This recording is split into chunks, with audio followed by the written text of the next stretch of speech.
Halo, selamat siang dan selamat datang di vlog kali ini. Kita hari ini akan ngevlog di daerah Candi Sambisari yang bertepatan di daerah Sleman, Kota Yogyakarta. Menurut informasi, candi ini sudah dibangun, ditemukan pada tahun 1966. Ditemukan oleh seorang petani yang sedang membuat ladang sawah di sini. Oke, saya akan tunjukkan candinya seperti apa. Oke, letak candinya di tengah situ. Jadi sebelum ada candi, ini dulu adalah sawah. Tetapi ketika sedang menguruk tanah, tiba-tiba petani tersebut menemukan batu ukiran candi yang tertanam di dalam tanah tersebut. Jadi kita akan coba masuk ke bagian dalam pelataran candi. Bisa kita lihat di tengah itu ada 3 perwara, ya. Di dalam candi Hindu biasanya 3 perwara ini memiliki 3 simbol, seperti ada bagian untuk pemujaan Durga Mahesasura Mardini dan juga Nandini kendaraan Dewa Siwa, dan ada Agastya. Oke, mari kita coba telusuri isi dalam candi tersebut. Oke, mari kita coba masuk ke dalam pelataran candi. Ini tangganya cukup curam, ya. Jadi hati-hati kalau sedang ingin masuk ke bagian candi karena tangganya cukup tinggi. Di sini cukup ramai, ya. Ini temboknya itu sebenarnya kalau kita bayangkan dulu pada zaman kerajaan ini pasti tinggi-tinggi. Cuman pada saat itu kan karena sudah lama dan terpendam di dalam tanah cukup lama, jadi sudah tidak berbentuk seperti semulanya. Cuman di sini kita bisa lihat kalau candinya itu masih bagus, ya. Nah, ini kita bisa lihat di sini kita bisa menemukan bentuk tonggak seperti ini. Ini berwujud linggayoni, tetapi bukan linggayoni untuk pemujaan, biasanya untuk bangunan-bangunan, ya. Yang saya tahu ini biasanya untuk penanda bangunan gitu, ya. Nah, ini adalah perwara paling tengah, dan di situ adalah perwara di samping kanan, sini perwara samping kiri. Nah, ini biasanya masing-masing digunakan untuk pemujaannya masing-masing. Tuh, mari kita coba lihat. Sepertinya asiknya.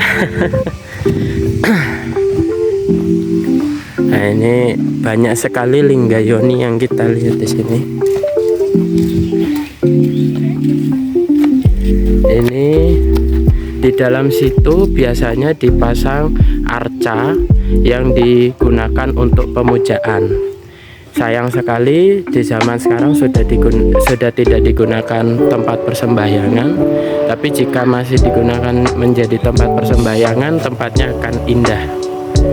Ini biasanya yang di sini kalau tidak Durga Mahesasura Mardini, biasanya Agastya.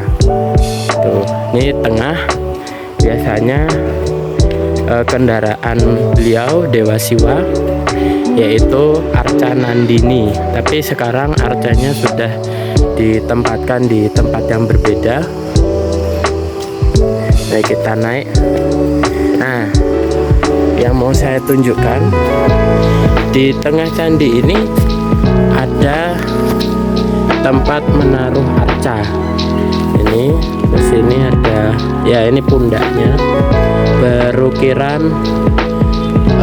bunga teratai, ya, cukup bagus dengan kepala naga atau ular di samping-sampingnya. Jadi naga itu kalau dalam mitologi Hindu dan Buddhis biasanya berwujud ular. Tuh, kita bisa lihat batu-batunya sudah cukup ini ya, lama, dan tapi ukirannya masih bagus nih. Ini seperti ini masih bagus ukirannya. Beberapa yang sudah tidak memiliki tatahan itu kemungkinan emang belum selesai dibangun. Mari kita ke bagian candi paling tengah. Tapi sebelum bagian paling tengah kita ini ada satu bangunan yang membuat saya tertarik. Nah, ini adalah yoni atau perlambang dari ini wanita dalam mitologi Hindu. Jadi kan lingga itu melambangkan laki-laki, sedangkan yoni melambangkan wanita, alat kelaminnya. Kenapa ada perlambang seperti itu? Itu melambangkan sifat dari alam semesta. Ada Bapak Akasa atau langit dan Ibu Pertiwi yaitu bumi.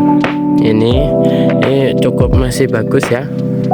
Nah, ini biasanya digunakan untuk pemujaan dari Resi Agastya. Kalau tidak Resi Agastya, kemungkinan Brahma ataupun Dewa Wisnu. Oke, mari kita masuk ke dalamnya. Nah, ini bisa kita lihat di ukirannya ini ada ukiran trompet sangkala.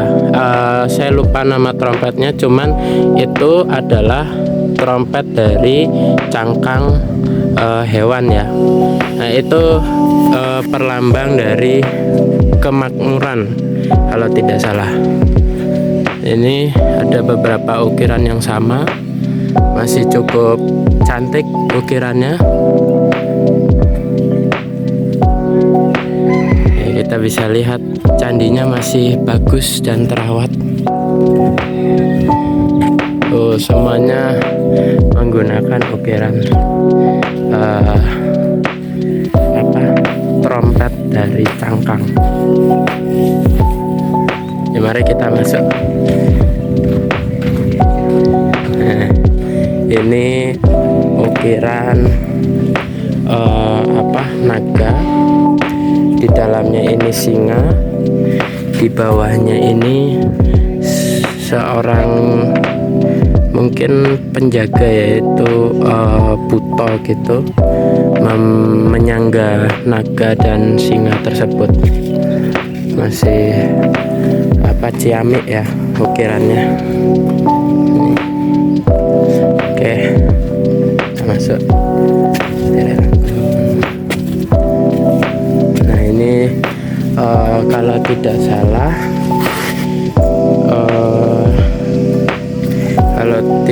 ini bukan Kalakirtimuka. Kalau Kalakirtimuka di atas ya. Tapi untuk saat ini Kalakirtimuka tidak ada, ini sudah hancur. Ini saya lupa namanya, cuman ini bentukannya berbentuk naga. Ya, mari kita masuk. Nah, di sini kita bisa temukan tempat relung. Nah, biasanya di sebelah sini ini relung Mahakala sebagai wujud Dewa Siwa dalam wujud yang menyeramkan, biasanya untuk melawan Asura dan energi jahat. Jadi melindungi dalam candi dari segala energi jahat. Ini biasanya Mahakala, cuman sudah tidak ada. Lalu di sini biasanya adalah Nandini ya, cuman tidak dalam wujud sapi, dia dalam wujud penjaga. Nih, tapi sudah tidak ada, mungkin sudah dipukar, sudah dilindungi. Nah, di sini cantiknya adalah masih ada Linggayoni yang lengkap. Ini kemungkinan di bawah masih ada pendemannya, yaitu dari emas, kristal dan lain sebagainya. Di dalam sini juga pasti ada pendemannya. Untuk apa fungsinya? Yaitu untuk mensakralkan situs tersebut. Nah, Linggayoni seperti yang tadi saya bilang, Linggayoni ini memiliki makna, yaitu Bapak Angkasa dan Ibu Pertiwi yang melambangkan keseimbangan dunia. Ini di bawah ini adalah ukiran naga. Nah, biasanya kalau kita temukan di candi-candi Hindu di India, setiap ada upacara Hindu, mereka akan memandikan lingga ini. Itu memiliki makna, yaitu memberikan persembahan air yang suci kepada Dewa Siwa, memberikan air yang bersih. Nah, ini nanti airnya kan ke sini ya, turun dari atas. Nah, nanti dari sini keluar terus terbuang. Itu jadi cukup bagus ya, ukirannya masih ini lengkap. Kita lihat nih, ini adalah Linggayoni, perlambang Dewa Siwa dan Dewi Parwati yang melambangkan keseimbangan dunia. Di atas itu seharusnya ada surya, cuman mungkin untuk candi Siwa tidak ada ya. Oke, mari kita keluar. Nah, ini biasanya untuk ya, di sini untuk penyangga bangunan ini cukup banyak. Nah, kita ke samping-sampingnya ya. Ini adalah Resi Agastya. Resi Agastya adalah wujud Dewa Siwa sebagai guru yang turun ke bumi untuk mengajarkan dhamma. Ini Resi Agastya memegang kendi dan memegang tasbih kalau kita bilang, atau rudraksa. Di sampingnya ada trisula ya, melambangkan Dewa Siwa itu sendiri. Tuh. Nah, biasanya di belakang ini adalah Dewa Ganesha. Nah, Dewa Ganesha itu adalah anak dari Dewa Siwa. Nah, sebelum Dewa Ganesha berwujud gajah, beliau masih berwujud manusia. Cuman karena kesalahpahaman dari Dewa Siwa, beliau membeleh kepala dari Dewa Ganesha, lalu digantikan dengan kepala anak gajah yang baru lahir.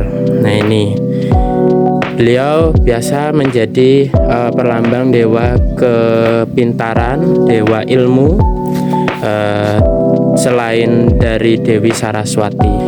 Ukiran daun teratai.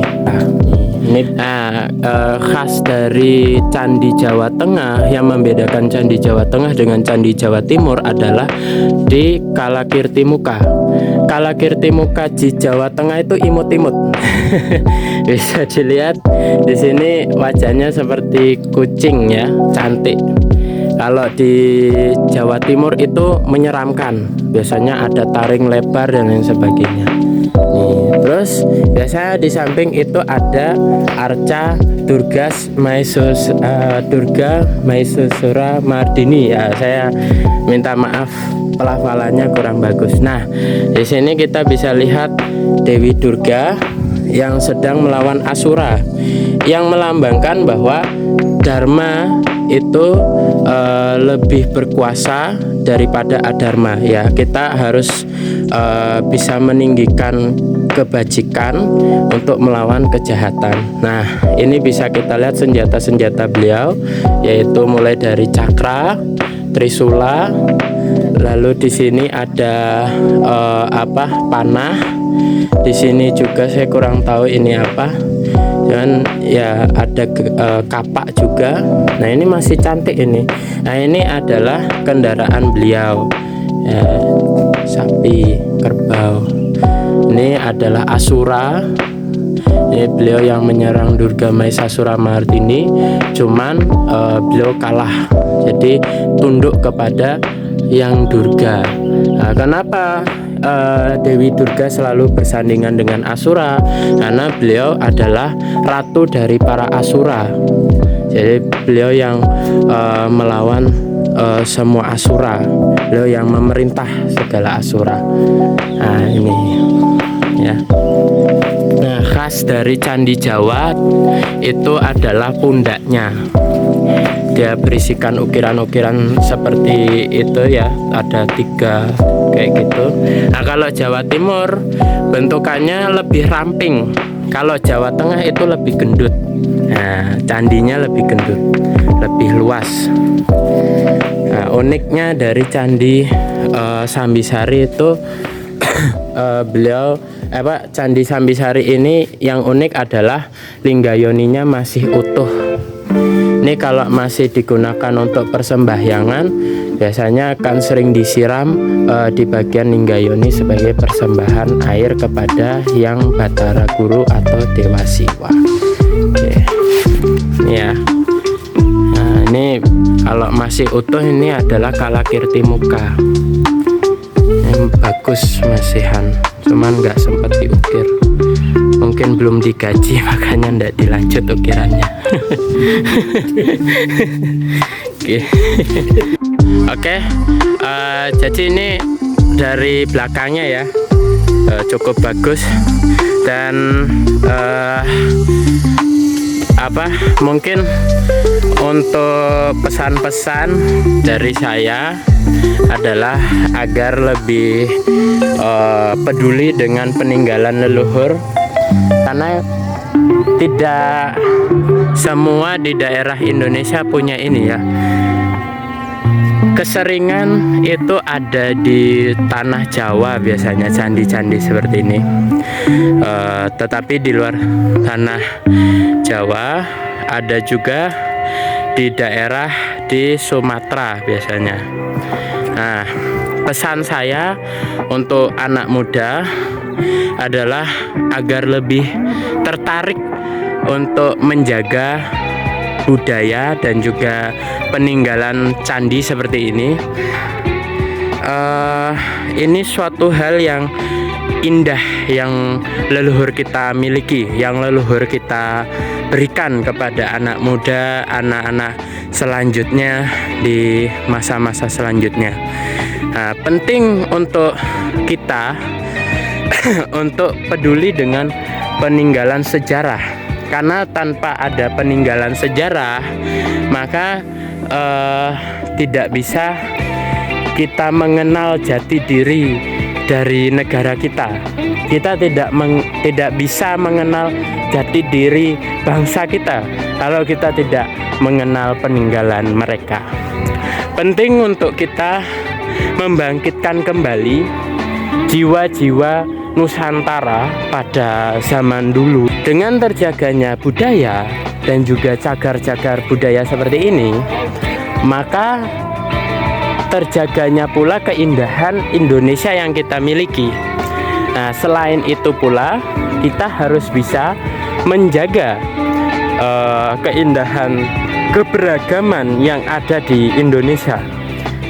Nah, penting untuk kita agar peduli terhadap budaya, toleransi ya, dan keberagaman yang ada di Indonesia. Mungkin sekian pesan dan kesan dari saya terhadap Candi Sambisari ini. Candi ini mengajarkan bagaimana keindahan Indonesia yang ada di masing-masing daerah. Penting kita mengingat candi ini karena candi ini merupakan suatu keindahan yang dahsyat. Ya, jadi pesan saya seperti itu saja. Mungkin sebelum saya menutup video ini, saya akan menunjukkan di daerah situ ada banyak peninggalan pundak-pundak dan batu-batu yang ditinggalkan oleh bukan ditinggalkan tapi disengajakan ditaruh di sana. Jadi kita akan coba lihat peninggalan-peninggalan apa saja yang berasal dari Candi Sambisari ini. Oke. Di sini kita bisa lihat beberapa peninggalan benda-benda di Candi Sambisari ya. Nah, ini kita bisa lihat ada batu-batu bangunannya. Ini ada angka-angkanya. Mungkin untuk melihat ukurannya. Terus ini ada yang berbentuk seperti tiang ya, atau pilar nih. Terus di sini ada tembok-temboknya dan lain sebagainya. Oh, ada juga yang batunya ukirannya masih cantik dan ciamik. Nah, ini berbentuk bunga. Ini masih bagus ini. Tuh. Nah, itu ada yang bentukannya untuk ditaruh di paling atas, biasanya di perwaranya. Karena ini adalah sisa-sisa bangunan perwara. Yang tadi kita lihat itu tinggal sisa ininya. Nah, ini adalah bentukan kaki ya, kaki yang sedang bersila. Ini kalau tidak Dewa Siwa, ini kemungkinan kalau saya bilang mungkin ada ya, dewanya siapa, cuman saya kurang tahu. Mungkin antara Dewa Brahma atau mungkin dewa lainnya, saya kurang tahu. Jadi mohon maaf jika mungkin tidak lengkap ya. Salah satu sumber saya dari channel Mas Asis, bisa nanti di search ya. Bagi pemirsa ini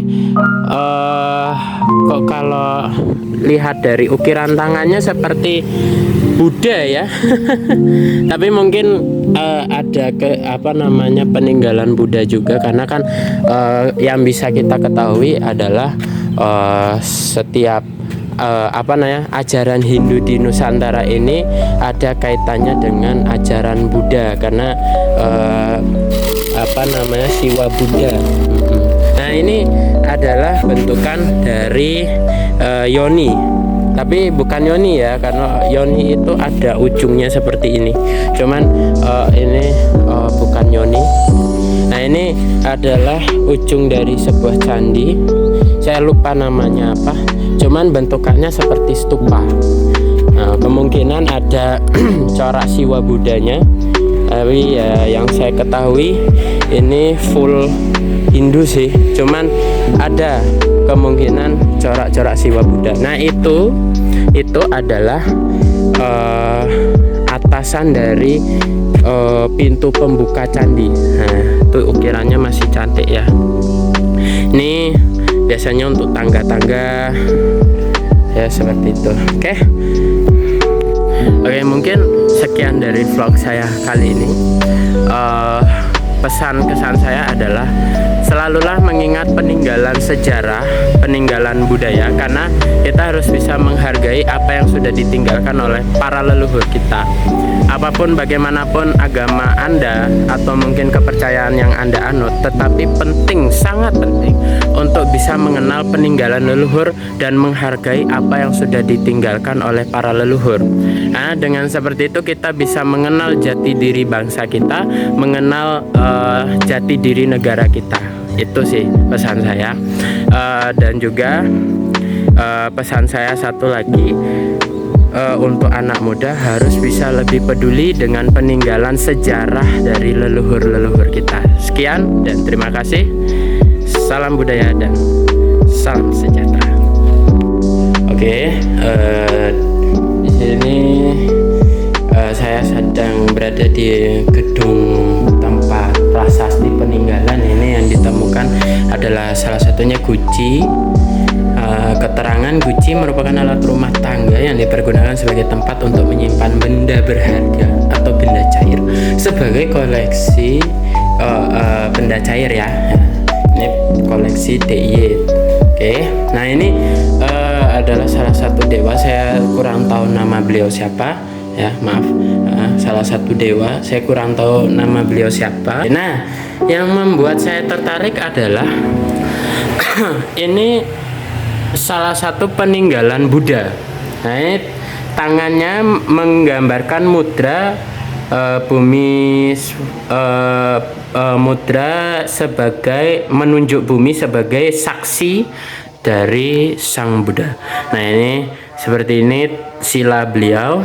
Nah, kalau semisal ini bukan peninggalan Buddha, maka duduk seperti ini kemungkinan bisa adalah siwa. Tetapi yang saya ketahui ini adalah peninggalan Buddha, ya, mudranya. Nah, kenapa kok bisa ada peninggalan Buddha? Kemungkinan itu dikarenakan dulu Hindu dan Buddhisme itu menjadi satu kesatuan, yaitu Siwa Buddha. Nah, kemungkinan juga ditemukannya prasasti Buddha karena di sekeliling ini dulu adalah tempat pemujaan Siwa dan juga pemujaan Buddha. Nah, penemuan ini juga menunjukkan bahwa adanya keberadaan Buddhisme Tantrayana di tanah Jawa, daerah Yogyakarta. Nah, ini adalah saluran air biasanya dipasang di candi-candi. Nah, itu bolongannya biasanya kalau hujan itu akan mengeluarkan air untuk agar tidak menenggelamkan candi. Nih ya, ini bisa dikunjungi. Nah, ini salah satu informasi tentang Candi Sambisari. Nah, ini adalah Arca Wajrapani. Nah, siapa Wajrapani tersebut? Nah, Wajrapani adalah simbol dari wujud dari yogini dalam kepercayaan Buddhism Tantra. Salah satu bodhisattva, Dharmapala juga bisa, beliau disebut Dharmapala juga, bodhisattva yang menjadi bodhisattva sebagai penghancur kemalasan, kebodohan dan rasa malas dalam mempelajari Dharma. Jadi ini adalah yang Arya Wajrapani dalam ukiran khas Jawa, ya. Nah, ini adalah arca mahakala yang bisa kita lihat sebenarnya biasanya dipasang di depan-depan candi, ya, candi tengah, ya. Nah, ini adalah prasasti emas Candi Sambisari. Nah, itu dijadikan umpak di candi induk. Nah, itu umpak itu di dalam candi itu kan kalau mau mensakralkan suatu candi harus ada umpaknya. Nah, ini adalah umpak dari candi. Oke, mungkin sekian dari vlog kali ini, ya. Silahkan didatangi Candi Sambisari karena ini cukup keren. Oke, sekian.